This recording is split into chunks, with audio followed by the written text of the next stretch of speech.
मित्रों, कल से मणिमधुकर के कविता संसार पर बातचीत मैं कर रहा हूँ। आज इसके दूसरे भाग में देखिए, उनके आगे की कविताओं को लेकर मैंने कुछ लिखा है। मनुष्य अभौतिक और भौतिक क्रियाओं से संबंध होकर किसी भी तरह से अपने उपादानों के माध्यम से अधिकतम संतुष्ट की ओर लोभित होता है। ये लक्ष्य लोभ को अधिक उत्पन्न करता है और आर्थिक उपादानों को कम, जिसके कारण शोषक और पोषक तत्वों का निरंतर प्रतिस्थापन होता है।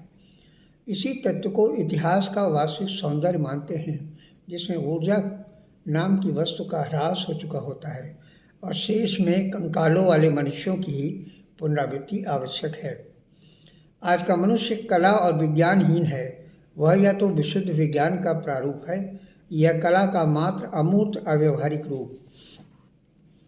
इस शुद्धिकरण के कारण व्यक्ति के अंदर भी चाहते हुए न भी वह यंत्रीकरण जैसी क्रिया करता है। उसका कारण है विशुद्ध वैज्ञानिक परिवर्तन। देखिए, भले आदमी अंदर जो बैठा है सुदूर वीर, भले आदमी अंदर जो बैठा है सुदूर वीर, उससे कब तक बचेगा, छूटेगा कैसे। फीते से नाप कर वह दिन रात तेरा कद खाएगा, हर अंग को अपने ढंग से काट छांट कर माफिक बनाएगा। एक पैदल बातचीत का अंश है ये स्थानांतरण जो हमारी समसामयिक चेतना को निर्विवाद न स्वीकार कर अपने ही जाल में फंसे रहना चाहता है। कवि की कविता में आग्रह की स्पष्ट दृष्टि चेतना तथा मूल्यों से च्युत नहीं है। जनतांत्रिक मूल्यों के मोर्चे पर खड़ा होकर अपनी मानसिकता की अंतर्धाराओं के द्वारा कबीर जैसी सधुकड़ी भाषा के यथार्थ पृष्ठभूमि पर कवि ऐतिहासिक संरचना के जागरूक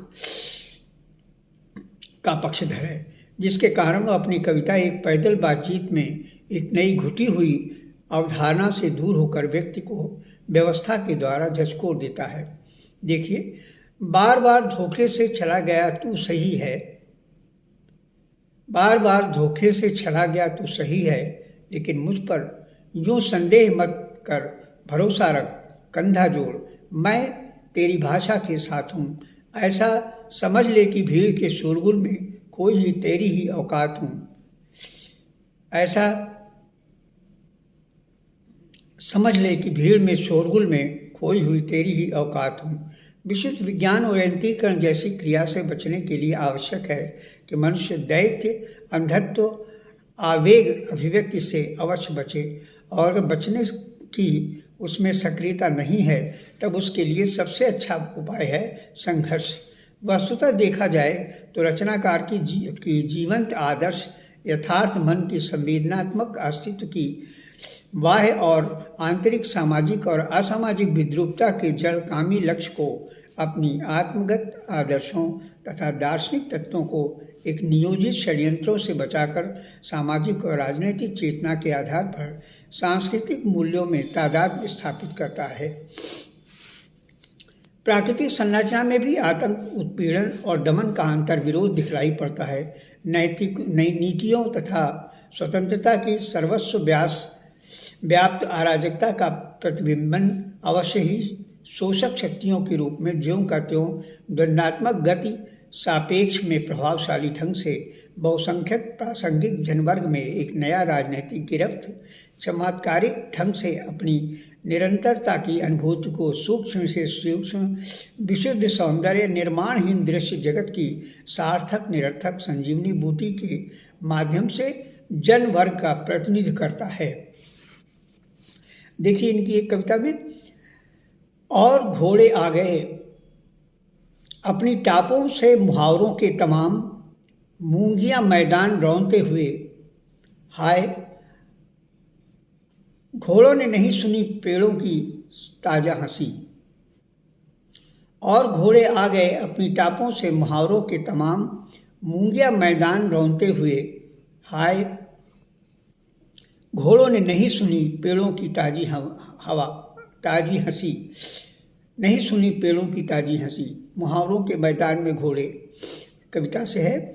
और जब रचनाकार आशा आकांक्षा की आत्मीय समृद्धता और मानसिक राजनीतिक मानवीय वैचारिक सृजनात्मकता में जुड़ता है, तब वह कहने के लिए कदापि नहीं हिचकता कि आखिर एक दिन थक कर घुट कर असहाय मुखर जब मैंने रोना चाहा, आँखों की सफ़ेदी में कहीं नमी नहीं थी, आँख सूख कर पुतलियों पर घाव की तरह उभर आए थे।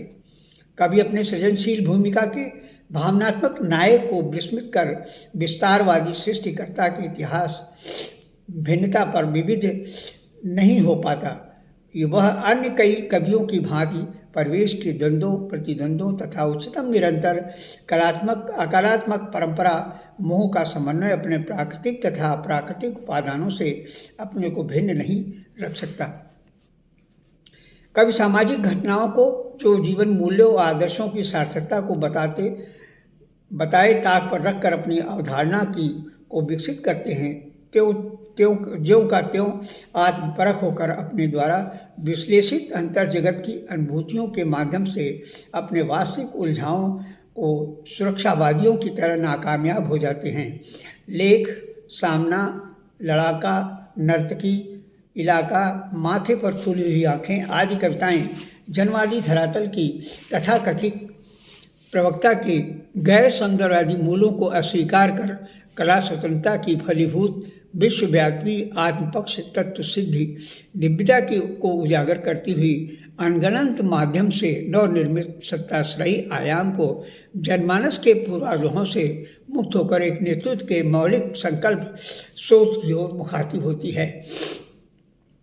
कविता में आए नायक अपने खलनायकों को सक्रिय वर्तमान राष्ट्रीय और विश्व कल्याण के प्रत्यक्ष बुनियादी तथ्यों के माध्यम से पूंजीवादी बिंबाशय को चुनौती देते हुए अनुकूल व्यक्तित्व की परिपक्वता के आंतरिक तनाव तथा दुविधा मूलक ह्रास को हमलावर की भांति कायरतावादी नीति से मुक्त कर पालतू तानाशाही के व्यथित दमनकारी जनशत्रुओं के विरुद्ध क्रांति और क्रांति की भाषा और परिभाषा को स्पर्श करती है। देखिए, जानता हूँ मैं एक षड्यंत्र के सहारे चलता हूँ, जानता हूँ मैं एक षड्यंत्र के सहारे चलता हूँ, मेरी अपनी कोई गति नहीं है, इसलिए मेरे पीछे न पदचिन्ह बनते हैं न कोई पगडंडी पुकारती है, इसलिए मेरे पीछे न पदचिन्ह बनते हैं न कोई पगडंडी पुकारती है।